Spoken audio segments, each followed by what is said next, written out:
መስፈርትና ታይቆን መጀመሪያ ከም መጀመርታ ኮን ልግቦማ ፈሪሃ እግዚአብሔር ንይወዶ ፈሪሃ እግዚአብሔር ንይዋዶ ይኮን ፈሪሃ እግዚአብሔር ለይውል ሰብ ሓዳሮ ይخبር ወይ ሓዳራ አይተخبር ሰብ ለእግዚአብሔር ለይፈርሐ ለሰብ ከخبር አይከሊ በፍጹም አይከሊ ግንኻ እንደገና ሰብ አብጥቆው ለሎ ሰብ ለይخبረ ለእግዚአብሔር ለከخبር አይከሊ አብጥቆው ለሎ ሰብ ለይፍቀረ ለእግዚአብሔር ከፍቅር ማለት አይከሊ ቀዳማ ዮሐንስ ምዕራፍ 4 ቁጥር 20 አብጥቃኻ ዘሎ ሰብ ዘይፍቀርኻስ ለእግዚአብሔር ከፍቅር ማለት ሕሶት እዩ ሕሶት ስለዚህ ታይ ማለት እዩ ንሰብ ነኽብር ተለና ኢና ንእግዚአብሔር እውን ነኽብር ሓደ ሰብ ተኣቲኒ ዋኑ ልበ እዩ እግዚአብሔር አይቀየመን እንበ ሰብ ተቀየመ አይተቀየመ አይባሃል ታይ ማለት እዩ ኣብ ጸሎት ኳስታ ይልባል ማቴዎስ ወንጌል ምዕራፍ 5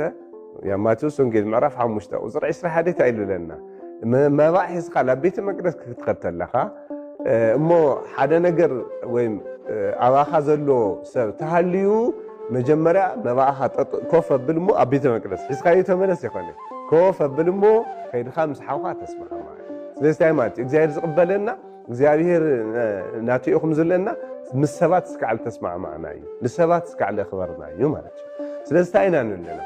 ፈሪሃ እግዚአብሔር ለለዋ ፈሪሃ እግዚአብሔር ለለዎ ኢልና አሚና ንኸተለናሲ እግዚአብሔር ካው ቱ ንደልዮ ካሊ ኣብ ስጋዊ ደማዊ ደሌና ለማለአ ወይ ለማለእት ይበልና ታይ መረጋገጽዩ hamzu ጠቢው ሰለሞን ከዚ ለለመኖ ለመናሲ ልገርም ለመናይ ዝህዝብ ዚ ክልክመርሐሲ ሃመ ቢለ ይኽእል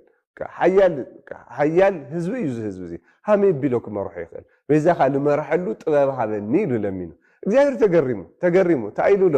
ከም ካልኦትሲ ገንዘብ ሃፍቲ ሓይሊ ካሊ የለመንካኒ ታይ ካለም ልትመርሐሉስ ጥበብ ይኻለ ለመንካ ለሰብ ለአኻ ይኾን ካለሚንካ ተማ ለህዝቢ ለዓዲ ለሰብ ይኻለሚንካ ስለዚህ استخال يلمنخاني خالي كوس خلقايتو ገንዘብ ሓይሊ ክትፍራሕ ክገብር እዩ ከምዝል ወለ ኩሉ ይዎ አቀድሙ ታይስለለመነ ህዝቢ እግዚአብሔር ልባሉ እስራኤል ለመርሐሉ ጥበብ ስለለመነ አንሕናለ ናግዚአብሔር ለሆነ ነገር ንልምንተለና ማኻሪ ተወሳኺ እዩ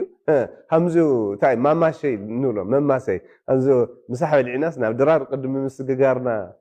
نورع مقولني حكي لك حمو توساخ ايو لهبنا بقى او لعلو يبنا لسه مجمريا فريح እግዚአብሔር نيودو فريح እግዚአብሔር نيوادو ايو كون لقبو ايو بقى دحرتي كوساخكم ما او لعلو كوساخكم ችግር ይሁን ግን አንحنا አቀዲምና እንልምኖን ለና ጌጋ ስለልሆነ ስጋዊ ደማዊ ስለልሆነ እሱ